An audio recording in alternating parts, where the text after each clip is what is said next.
इस नए विश्लेषण में चलिए एक ऐसी जियोपॉलिटिकल डिटेक्टिव स्टोरी को समझते हैं जो किसी थ्रिलर से कम नहीं है। एक ऐसी ग्लोबल चेन रिएक्शन जिसकी शुरुआत होती है बीजिंग की एक हाई प्रोफाइल डिप्लोमेटिक मीटिंग से और इसका असर सीधे जाकर गिरती है गुजरात की ऑयल रिफाइनरीज पर। सुनकर थोड़ा अजीब लगा ना, पर यह घटनाक्रम दुनिया के सबसे बड़े सुपर पावर देशों के आपसी रिश्तों को पूरी तरह से बदल रहा है। तो चलिए इस डोमिनो इफेक्ट के पीछे छुपे आंकड़ों और तथ्यों के तार जोड़ते हैं। तो सीधे मुद्दे पर आते हैं। डोनाल्ड ट्रंप के चाइना दौरे से पूरी दुनिया को बहुत कुछ एक्सपेक्ट था। उम्मीद थी कि अमेरिका अपना पूरा रुतबा दिखाएगा और लगभग 500 से 600 बोइंग विमानों की एक मैसिव डील साइन होगी।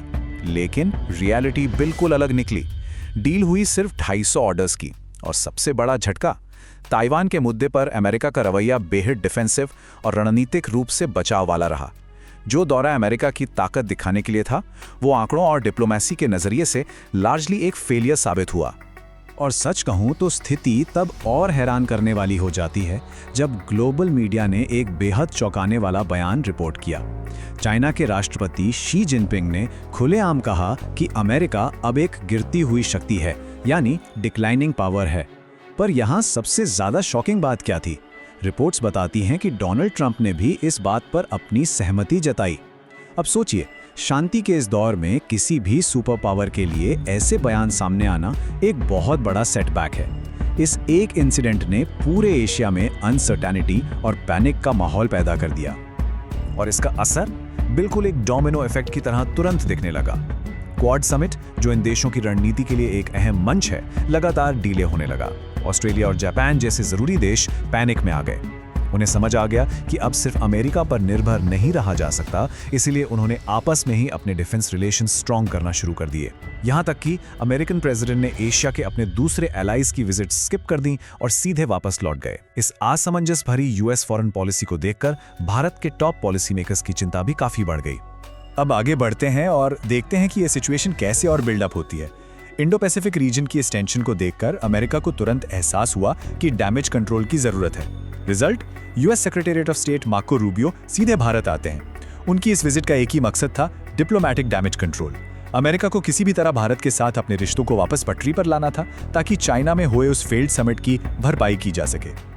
खुद अमेरिकन मीडिया इस विजिट की हकीकत जानती थी, तो न्यूयॉर्क टाइम्स ने इस डिप्लोमैटिक चुनौती को बिल्कुल साफ शब्दों में बयान किया। उन्होंने लिखा कि मिस्टर रूबियो भारत आकर असल में सफाई यानी क्लीनअप का काम कर रहे हैं। क्यों?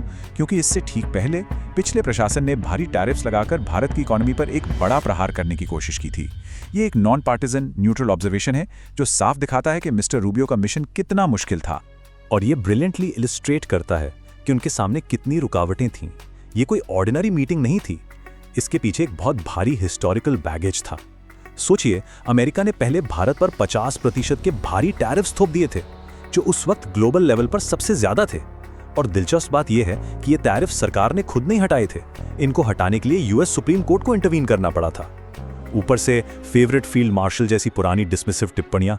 इतने नेगेटिव बैकग्राउंड को हटाकर एक फ्रेश स्टार्ट करना सच में अमेरिका के लिए एक मैसिव टास्क था। इन सब टेंशन्स और डिप्लोमेसी के बीच जियोपॉलिटिक्स में एक अचानक से नया ट्विस्ट आता है।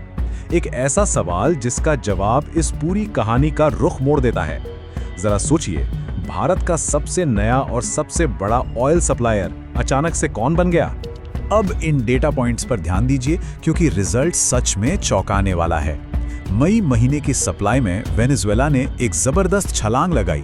उसने सऊदी अरेबिया और यहां तक कि खुद अमेरिका को भी पीछे छोड़ते हुए नंबर 3 स्पॉट कैप्चर कर लिया।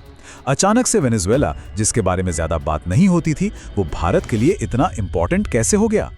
इस सरप्राइज एंट्री के पीछे एक जबरदस्त बैकडोर कनेक्शन काम कर रहा है।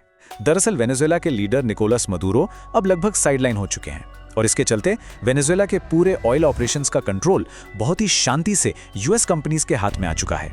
तो सीधा सा हिसाब यह है, भारत भले ही वेनेजुएला से तेल खरीद रहा हो, लेकिन इसका मुनाफा और रणनीतिक फायदा घूम फिरकर इनडायरेक्टली अमेरिका को ही मिल रहा है। ये ग्लोबल डायनेमिक्स को अपने फेवर में करने का एक साइलेंट मास्टर स्ट्रोक था। बीबीसी की इस रिपोर्ट से इस नई स्ट्रैटेजी की पूरी तरह से पुष्टि होती है। बीबीसी ने बिल्कुल क्लियरली रिपोर्ट किया कि मार्को रूबियो की भारत विजिट का एक प्राइमरी मकसद एनर्जी बेचना था, खासतौर पर तब जब ईरान का ऑयल क्राइसिस अभी भी दुनिया के सर पर मंडरा रहा है।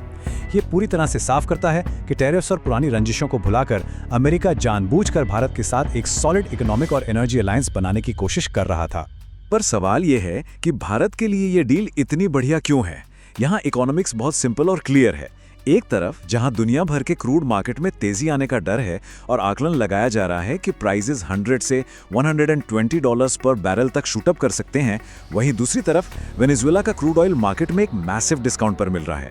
ये सस्ता और अफोर्डेबल तेल भारत के लिए ऑब्वियसली एक बहुत लाभदायक और सेंसिबल सौदा है। अब दिमाग में एक टेक्निकल सवाल जरूर आएगा कि अगर ये तेल इतना सस्ता है तो हर कोई देश इसे क्यों नहीं खरीद रहा? रीजन यह है कि वेनेजुएला का कच्चा तेल बेहद भारी, गाढ़ा और काफी लो क्वालिटी का होता है। इसे हर कोई रिफाइन नहीं कर सकता। यहाँ आती है कॉम्प्लेक्स रिफाइनरी सिस्टम्स की बात, और इसी मामले में भारत का पलड़ा भारी है। खासतौर पर गुजरात के जामनगर में रिलायंस की रिफाइनरी, वहाँ का इंफ्रास्ट्रक्चर इतना एडवांस्ड है कि वो इस अल्ट्रा हैवी मुश्किल क्रूड ऑयल को प्रोसेस करके आसानी से यूजेबल फ्यूल में बदल सकता है। भारत और वेनेजुएला के बीच ये एनर्जी मैच एकदम परफेक्ट निकला। तो चलिए सोचते हैं, इस नई ट्रेड इक्वेशन का सबसे बड़ा नुकसान आखिर किसे उठाना पड़ रहा है? ये आंकड़ा देखिए, 10 से 20 बिलियन डॉलर्स। ये वो भारी भरकम अमाउंट है जो चाइना ने पहले वेनेजुएला को लोन के तौर पर दिया था, और अब जैसे ही ये यूएस इंडिया वेनेजुएला की नई ट्रेड पाइपलाइन शुरू हुई है, चाइना के लगाए गए इन बिलियंस ऑफ डॉलर्स पर और उससे जुड़े सारे रणनीतिक प्रभाव पर खतरे के बादल मंडराने लगे हैं। और इसने चाइना को एक ऐसी दुविधा में डाल दिया है जिसका हल उन्हें मिल नहीं रहा।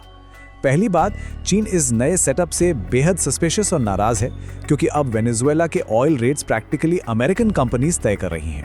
दूसरा, वो लगातार वेनेजुएला से अश्योरेंसेस मांग रहे हैं कि पुराने कॉन्ट्रैक्ट्स और पुरानी प्राइसिंग को हर हाल में निभाया जाए। और तीसरा, भारत और वेनेजुएला के बीच बढ़ती इस ट्रेड पाइपलाइन ने चाइना की स्थिति को रणनीतिक तौर पर बेहद असहज और कमजोर कर दिया है। जो लेवरेज चाइना ने बिलियंस देकर खरीदा था, वो अब उनके हाथों से रेत की तरह फिसलता दिख रहा है।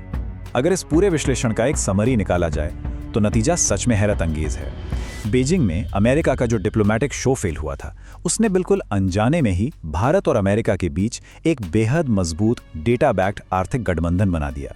और कमाल की बात यह है कि इस रणनीतिक दोस्ती का ईंधन यानी फ्यूल बना है गुजरात में रिफाइन होने वाला सस्ता वेनेजुएलियन क्रूड ऑयल। ये पूरे ग्लोबल पावर डायनेमिक्स और जियोपॉलिटिक्स का एक एब्सोल्यूट गेम चेंजिंग उदाहरण है।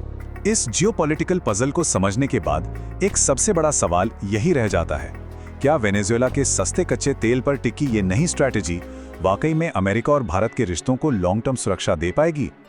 ये एक बेहद नाजुक इक्वेशन है। आगे आने वाले आंकड़े और पॉलिसी शिफ्ट्स को ट्रैक करना सच में काफी इंटरेस्टिंग होगा, क्योंकि आखिरकार इंटरनेशनल पॉलिटिक्स में दोस्त और दुश्मन लगातार बदलते रहते हैं।